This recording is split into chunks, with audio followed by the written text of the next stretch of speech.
bạn sẽ đâyក្នុងវីដេអូនេះផងដែរយើងនឹងសិក្សាអំពី integral ប្រភេទបាទប្រភេទចឹងយើងឃើញថា integral មួយនេះគឺយើងមិនអាចគណនាតាមវិធីដោយផ្នែកឬដោយបដូរអថេរឬក៏ដោយប្រើរូបមន្តបានទេចឹងដើម្បីគណនា integral ប្រភេទនេះគឺយើងត្រូវតែដាក់ភាគបែងជាផលគុណកតាជាមុនសិនឥឡូវខ្ញុំសូមគិតគូរតែក្នុងនេះទេអត់ទាន់អាក្រានទេចឹងយើងយកវាមកធ្វើសិនយក x ដក1លើ x ការ៉េដក 3x ចឹងឥឡូវនេះខ្ញុំអាចសរសេរបានទៅជា x ដក1លើអានេះខ្ញុំចាប់ x ជាកតានៅសល់ x ដក3បាទចឹងភាគបែងវាទៅជាផលគុណកតាហើយហើយដល់ឡែកស្វ័យគុណភាគយកតូចជាងភាគបែងចឹងយើងអាចតាងបាទយើងអាចសរសេរបែបនេះបាទយើងអាចសរសេរទៅជា x កតាឲ្យ x ដក3ស្មើឲ្យ a លើ x បូកឲ្យ b លើ x ដក3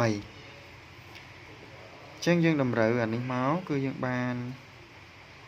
a នេះគុណជាមួយនឹង x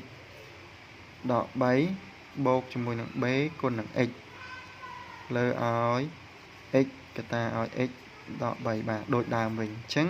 ដល់ឡែកភាគបែងហើយភាគបែងដូចគ្នាគឺយើងផ្ទឹមតែភាគយកទេអញ្ចឹងផ្ទឹមភាគយកគឺគេបាន x ដក1ស្មើឲ្យ a កតា x ដក3បូក bx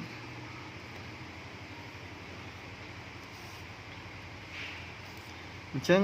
បើគេចង់រកតម្លៃរបស់ b គឺគេត្រូវឲ្យកន្សោម a នេះ0បាទអញ្ចឹងបើឲ្យកន្សោម a នេះ0យើងឲ្យតម្លៃ x ប្រមាណដើម្បីឲ្យកន្សោម a នេះ0អញ្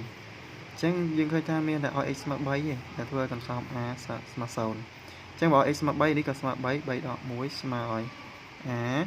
កតាឲ្យ3ដក3បូកឲ្យ b គុណឲ្យប៉ុន្មាន b គុណឲ្យ3អញ្ចឹងយ៉ាងនេះបានសល់2អានេះ0ហើយបូកជាមួយនឹង 3b អញ្ចឹងលទ្ធផលរបស់យើងគឺនឹងសល់តែ 3b ស្មើ2អញ្ចឹងនាំឲ្យគេបាន b ស្មើ2លើ3បាទឃើញមួយទៀតបើយើងចង់បានតម្លៃរបស់ a គឺយើងឲ្យកន្សោម b ស្មើ0អញ្ចឹងបើឲ្យកន្សោម b ស្មើ0មានន័យថាយើងគិតដាក់ឲ្យ x ស្មើប៉ុន្មានដើម្បីឲ្យ b នេះស្មើ0អញ្ចឹងនេះយើងគិតថាឲ្យ x ស្មើ0អញ្ចឹងបាន0ដក1ស្មើឲ្យa 0ដក3បូក b គុណឲ្យ0អញ្ចឹងបានដក1ស្មើនឹងដក 3a នាំឲ្យយើងចែកសញ្ញាយើងសម្រួមសញ្ញាដកចោលទៅបាន 3a ស្មើនឹង1នាំឲ្យ a ស្មើ1លើ3បាទបន្ទាប់ពីបានតម្លៃ ab មកគឺយើងជំនួសទៅលើដើមវិញអញ្ចឹងយើងជំនួសសរសេរដោយទៅជា1លើ 3a មិញណាលើ x បូកជាមួយនឹង2លើ 3b លើឲ្យ x ដក3អញ្ចឹងយើងមិញមាន integral បាទមាន integral x ដក1លើ x ការ៉េដក3យើងសរសេរតែកន្សោមនេះគឺស្មើនឹងប៉ុណ្ណេះអញ្ចឹងវាមិនខុសគ្នាទៅនឹងនេះបានទេគឺយើងអាចសរសេរទៅជា integral បាទ1លើ 3x បូកឲ្យអានេះ2លើ 3x លើ x ដក3ទាំងអស់លេងគឺ dx នេះយើងរកដើម្បីបានមកអញ្ចឹងបានអញ្ចឹងហើយនេះគឺយើងបន្ទាប់ពីបានប៉ុណ្ណឹងមក បាទយើងយកមកនេះមកហើយបានប៉ុណ្ណឹងមកគឺយើងសុំយក1/3មកមុខបើយក1/3មុខគឺនៅសល់តែ1លើ x បូកជាមួយអានេះយើងយកបាទយើងយក2/3មកមុខដែរនៅសល់1លើ x បាទ x ដក3ហ្នឹងបាទដល់ហើយយើងអាចផ្ដាច់ម្ដុំបានគឺពាក់អង់ទីក្រាលទៅនេះដូចគ្នាដែរdx ណាគឺអាចសេចឹងបានអញ្ចឹងនៅសល់1/3ដល់ឡែកអង់ទីក្រាល1លើ x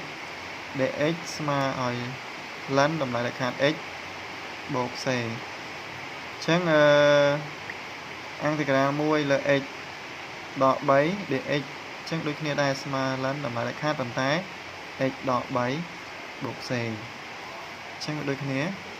ថ្ងៃនេះគឺយើងបានមកសល់លិនតម្លៃលក្ខខណ្ឌ x